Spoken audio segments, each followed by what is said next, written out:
Bueno, pues ahora que ya tenemos como un mejor control de nuestra máquina, lo que procede es colocar el tipo de aguja de acuerdo al tipo de material que vamos a coser. En este caso, lo primero que hay que saber es las diferencias entre las agujas domésticas y las industriales. Las agujas industriales, por lo general, vienen en la parte de arriba todas redondeadas, ¿no? Esta parte es como un cilindro. Y en las agujas domésticas viene un pequeño desbaste en una de sus partes que hace que la aguja tenga como una parte plana. No sé si aquí se aprecia. No es totalmente redonda. Y bueno, esas son las diferencias básicas en las que vamos a distinguir que una aguja nos puede servir o no para una máquina doméstica. Las agujas que vamos a utilizar son siempre las que tienen este desbaste y esas son las agujas que nos funcionan para las máquinas caseras. Los puntos que tienen las agujas son 3. Todo esto es en agujas domésticas. El punto bola, el punto bisel y la aguja con punta. La aguja con punta podría ser, aquí encontré una ilustración que espero se aprecie mejor. La aguja con punta es como este tipo, que es como una aguja más común que se utiliza. Después viene la aguja de punta roma, que es esta que tiene pues el extremo no tan con tanto filo, y la aguja biselada que tiene un filo ambos extremos. Entonces, las agujas que más vamos a utilizar para tejidos de punto son las de punta roma y las puntiagudas para los tejidos planos. Las puntas biseladas se utilizan principalmente para plástico o para piel. Y bueno, lo otro tema que nos interesa entender es el calibre de la aguja. Los calibres van en la medida americana, desde el 9 hasta el 18, siendo el 9 para tejidos muy delgados, el 11 para tejidos delgados, 14 para tejidos medios, 16 para tejidos gruesos y 18 para tejidos muy gruesos. Y en la nomenclatura europea sería el 65 para tejidos muy delgados, el 75 para delgados, el 90 para medios, el número 100 para gruesos y el número 110 para muy gruesos. Este número, bueno, estas agujas, por ejemplo, tienen diferente color dependiendo el calibre.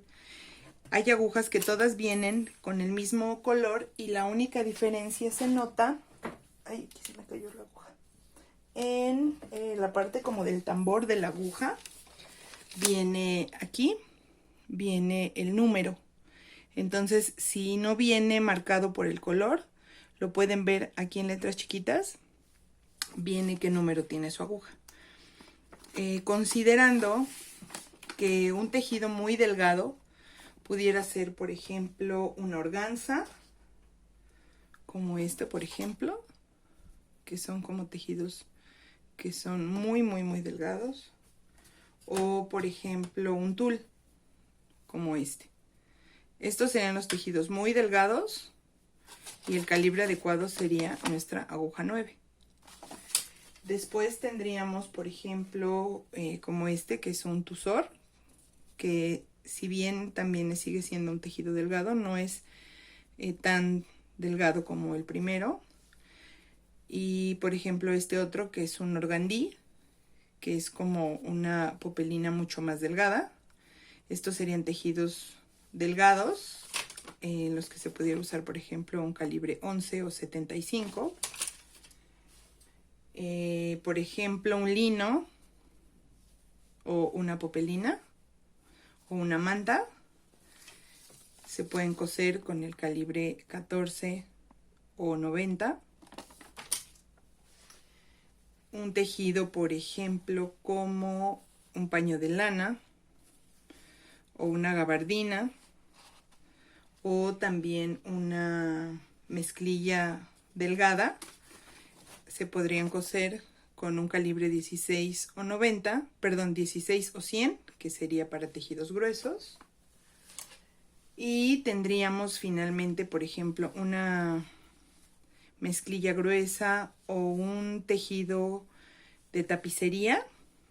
Para eso se aplicaría el número 18 o 110, que sería para tejidos muy gruesos. Recomendablemente podríamos usar, tener siempre en casa para tejidos delgados, para medios y para gruesos. Y dependiendo como de de lo que vayamos a usar, pues ya irlas intercambiando. Ya si queremos, bueno, podemos tener los 5 calibres y poderlos intercambiar, pero sí es importante que dependiendo del tipo de material que vamos a utilizar, sea el tipo de aguja que pongamos, y hay que estarlas cambiando con regularidad, porque las agujas tienden de esta parte, obviamente con el uso, pues a irse achatando. Y entonces, por ejemplo, aquí suponemos que este es nuestro tejido a una gran escala. La aguja, en lugar de entrar así, que es lo que la aguja hace, es decir, no rompe el filamento, sino que pasa a través de los canales que naturalmente tiene la tela. Entonces, si nuestra aguja está rota, está chata, está doblada, lo que va a hacer es que en lugar de entrar de manera natural a través de los canales, lo que va a hacer es que va a empezar a romper estos filamentos. Entonces, a la hora de coser, pues esto, cuando se estire, por ejemplo, o cuando la tela se acomode después de coserla, pues esto se puede empezar a romper porque vamos a romper las fibras. Entonces, nuestra aguja siempre debe de estar, debemos de revisar a la hora de utilizarla, que no se sienta ninguna rebaba, que tenga la punta perfectamente estructurada y que no esté doblada, porque si no, todo eso puede hacer que nuestra aguja se rompa y que nos rompa el tejido que estamos utilizando. Ahora, hay otros tipos de agujas, por ejemplo, que son estas, que son las agujas gemelas. Las agujas gemelas vienen así. Esta tiene separación de 1/8, esta tiene separación de 3/16. Y por lo general estas agujas gemelas, el calibre de ambas agujas viene en 14 o 16. Y viene como con una cabecita, que igual tiene la parte plana. Y esta aguja lo que vamos a hacer es colocarla de manera normal en nuestra aguja, en nuestra máquina, perdón. Y la diferencia es que a la hora de ensartar, vamos a ensartar el primer hilo de manera normal en nuestra aguja del lado izquierdo y con un carrete adicional, que sería este, lo vamos a ensartar de manera normal, siguiendo como la línea de nuestra máquina para ensartar. Y de manera manual, ya que ensartamos todo el recorrido, vamos a ensartar la aguja del lado derecho y vamos a tener 2 hilos. Y vamos a seleccionar la puntada que puede ser la recta o puede ser una zigzag o una decorativa, y nos va a hacer algo como esto, que son como puntadas gemelas. Por ejemplo, esta puntada en recta sirve mucho para volver a levantar los dobladillos de los pantalones de mezclilla, que tiene como este recorrido. Entonces nos sirve mucho porque nos da el efecto que originalmente tenía un pantalón de mezclilla cuando cortamos para subir el dobladillo.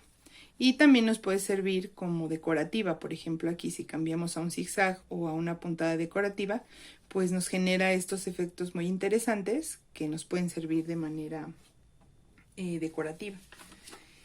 Ahora, hay otro tipo de aguja que les mencionaba, que es esta, que es la aguja con el corte, que tiene aquí y de este lado tiene filo.